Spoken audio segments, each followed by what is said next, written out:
জায়গার মধ্যে সাবধান, আল্লাহ আল্লাহ রাসূলের শানে কথা বলার সময় বড় সাবধানতা অবলম্বন করবেন, বড় সাবধানতা অবলম্বন করবেন।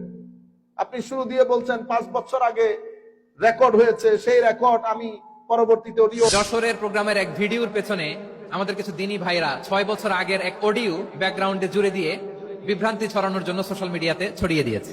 তো তারা হয়তো বুঝতে পারে না এই যে রিসেন্ট আলোচনার ভিডিওর পেছনে 6 বছর আগের অডিও জুড়ে দেওয়া, এটাকে বাংলায় বলে প্রতারণা। কি বলে? প্রতারণা, ধোঁকাবাজি। এখনকার আলোচনার ভিডিও আর ব্যাকগ্রাউন্ডে এডিট করে লাগিয়েছে 6 বছর আগের অডিও। অডিও ভিডিও কেউ যদি পূর্বের জিনিস পরবর্তীতে লাগিয়ে বলে এটা প্রতারণা হয়েছে নিঃসন্দেহে, কিন্তু আপনি মাপ চাইলে অসুবিধা কি হইতো? কাউবয় শব্দটা আপনি বলেছেন, কাউবয় শব্দটা আমার নবীর শানে। আবার অসংখ্য উলামায়ে কেরামকে দেখলাম আজীব, শুধু এক ব্যক্তিকে বাঁচানোর জন্য এটার উপর সাফাই গিয়েছে। কি বলেছে? বললে অসুবিধা কি? ঈমান আছে? আমার নবীর ব্যাপারে যখন এই সমস্ত শব্দ মানে আমার নবীকে জর্জরিত করবে, ঈমান আছে? শুধু একজনকে বাঁচানোর জন্য। আল্লাহ রাব্বুল আলামিন আমাদের হামি ও নাসির হোক।